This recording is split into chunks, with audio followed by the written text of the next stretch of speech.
Good morning, नमस्कार। स्वागत है आपका हमारे चैनल जीएस स्टडी 94 में। और दोस्तों मैं यश। तो दोस्तों आज का जो एडिटोरियल है वो दैनिक जागरण के मुख्य पृष्ठ का भाग है।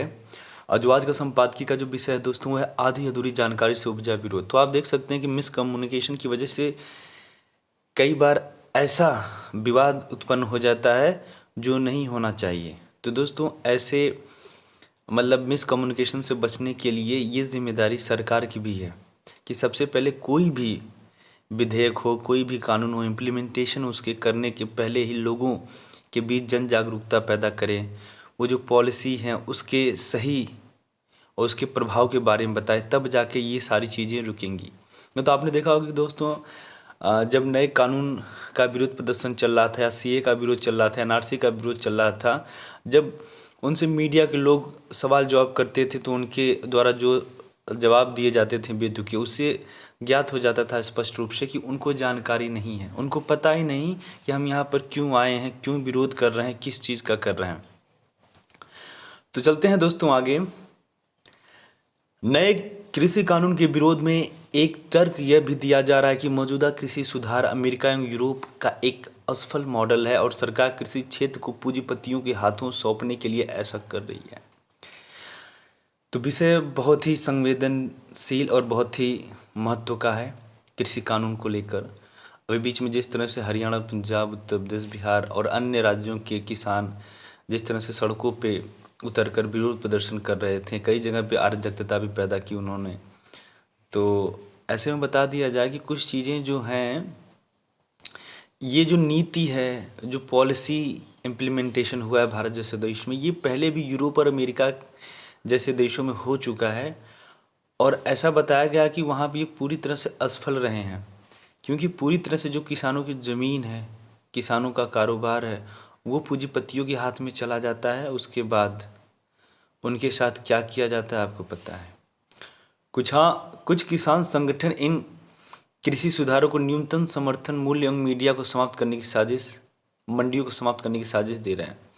तो देख सकते हैं कुछ नए नए जो किसानों के संगठन हैं, जो जिनकी जिम्मेदारी है किसानों के प्रति यदि कोई शोषण करेगा, गलत नीतियों का इम्प्लीमेंटेशन करेगा तो आवाज़ उठाएंगे। तो उनको ये भी डर है कि जो मिनिमम सपोर्ट प्राइस है, कि जो सरकारों के द्वारा जो निर्धारित एक मानदंड है कि आपको किसानों की जो अनाज है इतने दाम से नीचे आपको नहीं खरीदना है, इसके ऊपर आपको खरीद सकते हैं। और उसके बाद जो मंडियों की जो स्थापना है जगह जगह पे जो बनाई गई हैं, इन्हें डर है कि ये चीज़ें धीरे धीरे ख़त्म करने का प्रयास किया जा रहा है। उसके बाद जब ये पूंजीपतियों के हाथ में चला जाएगा, वो अपने मनमाने तरीके से हमारे द्वारा जो उत्पादित अनाज होगा उनका भाव वो देंगे, मूल्य लगाएंगे, जिसके कारण किसानों का एक वर्ग विशेषकर पंजाब और हरियाणा के किसान आशंकित एवं भ्रमित हैं। सवाल है कि इन आरोपों में कितनी सच्चाई है।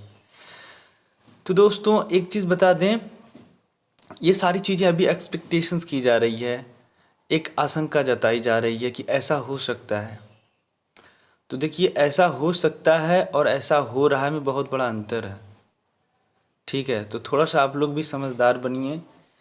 यदि नेता चाहते हैं, यदि अधिकारी चाहते हैं कितनी भी बढ़िया नीति बनाई हो सरकारों के द्वारा, यदि वो चाह दे तो जब चाहे तब उसे करप्ट कर सकता है, उस नीति को ज़मीन पर गिरा सकता है।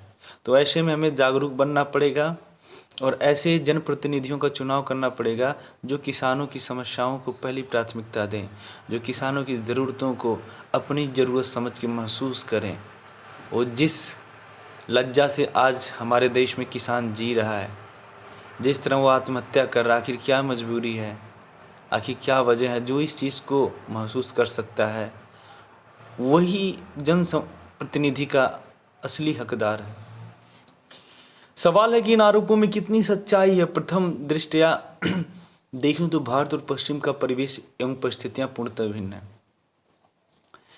अब यहाँ पे देखिए बताया गया है, यदि हम कंपैरिजन कर रहे हैं वेस्टर्न कल्चर से, वेस्टर्न एग्रीकल्चर से, तो वहाँ का परिवेश यहाँ का परिवेश में बहुत ही अंतर है। इसलिए तुलना से पहले कई पहलुओं पर गंभीरता से विचार आवश्यक है। सही है।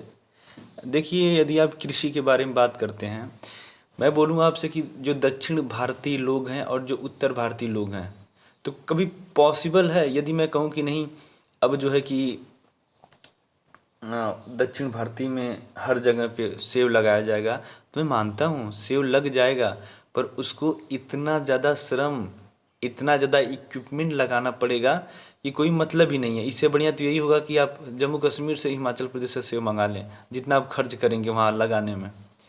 तो वही चीज़ें हैं। तो पर्यावरण, मिट्टी, सारी चीज़ें भिन्न, तो उसी प्रकार से जो माहौल है, जो परिवेश है, वेस्टर्न कल्चर और इंडियन कल्चर, इन्वायरमेंट, ठीक है, ये सारी चीज़ें भिन्न हैं। कुछ समय पहले मुर्गी पालक किसानों के पिंजड़ों पर प्रतिबंध का मामला उठा था।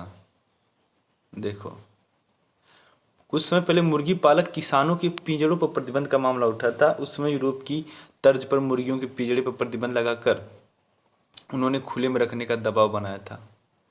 एक बार तो पशु हिंसा के नाम पर सरकार एवं न्यायालय का एक बड़ा वर्ग उनके इस तर्क से सहमत भी दिखाई दे रहा था, परंतु जब वैज्ञानिक अध्ययन किया गया तो पता चला कि यूरोप में वर्ष भर तापमान 20 डिग्री से नीचे रहता है और वहाँ मुर्गियों को खुले में रखने में कोई समस्या नहीं है। इसके ठीक विपरीत भारत में भीषण गर्मी पड़ती है और तापमान 40 से 50 डिग्री तक चला जाता है। उस तापमान में मुर्गियों का खुले में रहना संभव ही नहीं है, इसलिए भारत की परिस्थितियों में मुर्गियों को पिंजड़ों में रखना ज़रूरी है। अब यहाँ पे चीज़ देख सकते हैं, जब पूरी तरह से विचार विमर्श किया गया तब सच्चाई पता चली कि आखिर क्यों ऐसा किया जाता है। देख रहे हैं ना, तो टेम्परेचर की वजह से एक जगह पे जहाँ अनिवार्य कर दिया गया मुर्गियों को पिंजड़े में रखना और एक जगह पे खुले में रखना, क्योंकि ये सारी स्थितियां निर्भर है प्रकृति के ऊपर, ठीक है।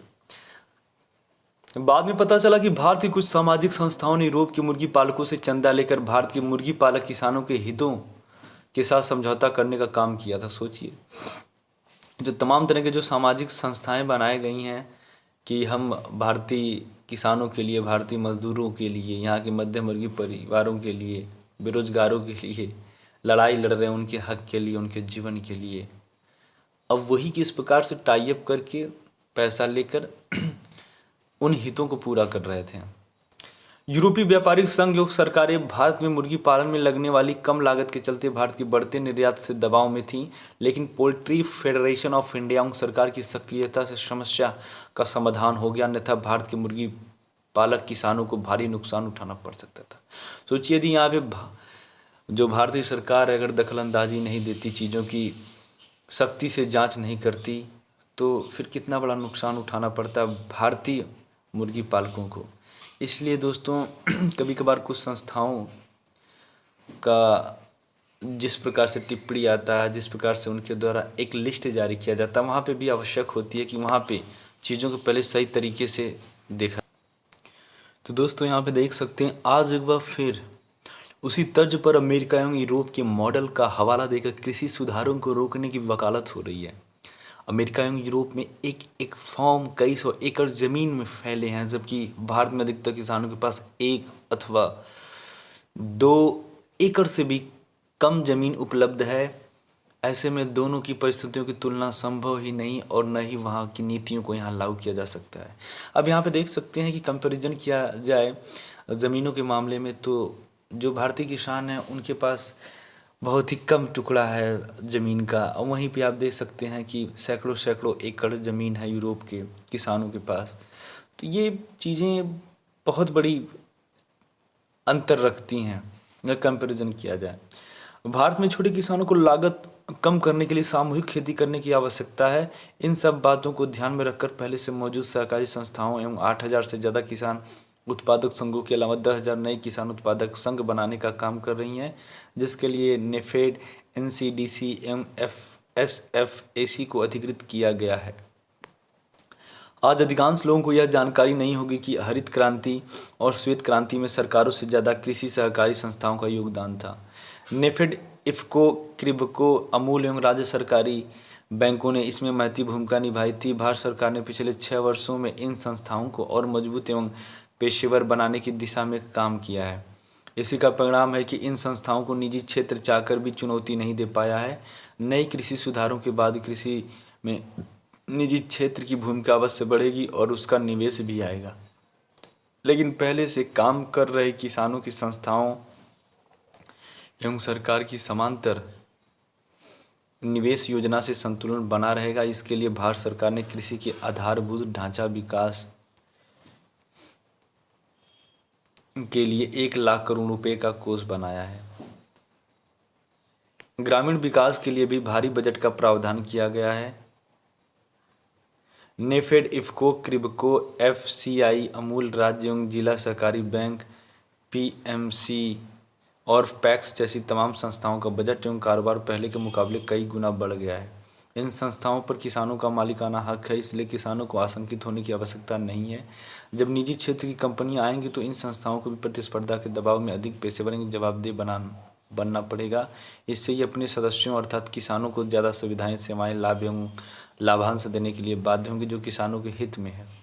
अमेरिका एवं यूरोप में किसानों के पास कोई विकल्प नहीं था, अतः वे पूरी तरह पूंजीपतियों पर आश्रित हो गए, परंतु भारत में किसानों की अपनी लाखों संस्थाएं होने की वजह से यह संभव नहीं है।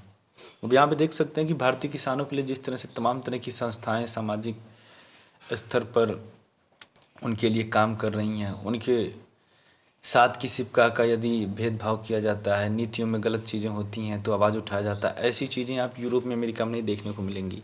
तो मुझे समझ में नहीं आ रहा है, जब किसान मरता है तो उसकी बातें इन संस्थाओं के द्वारा क्यों नहीं गंभीरता से लिया जाता है। और इतने दिन से जिस प्रकार से किसान आत्महत्या कर रहा है, तो ये लाखों जो संस्थाएं जो यहाँ पे दिया गया, ये कहाँ हैं, क्या कर रही हैं?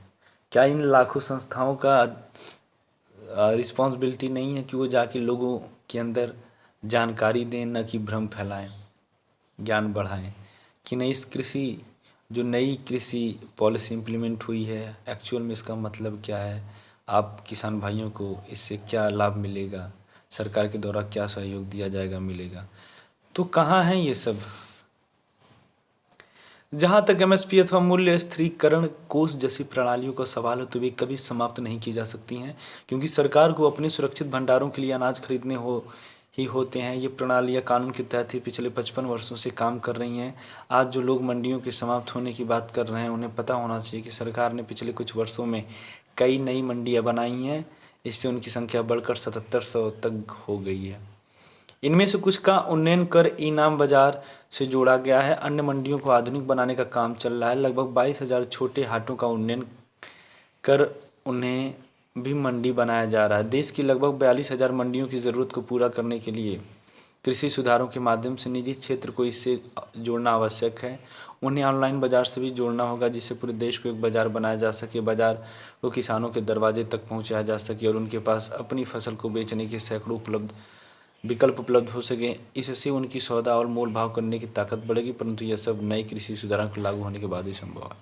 तो दोस्तों, ये सारी चीज़ें जो यहाँ पे दिया है कि इस न्यू एग्रीकल्चर पॉलिसी इम्प्लीमेंटेशन से क्या क्या जो समस्याएं वो ख़त्म हो जाएंगी और कौन कौन से नए अवसर किसानों के सामने आएंगे। यदि ये सारी चीज़ें जो लिखी हैं, ये सारे अवसर मिलते हैं किसानों को, तो मैं भी कहता हूँ कि इस नई कृषि जो पॉलिसी है वो भारत के किसानों के लिए उत्थान का काम करेगा। यदि आपके पास इससे कोई बढ़िया विकल्प हो या फिर आप इसके खिलाफ हों, इस न्यू एग्रीकल्चर जो पॉलिसी एक्ट है, तो आप ज़रूर अपने विचार कमेंट बॉक्स में रखें।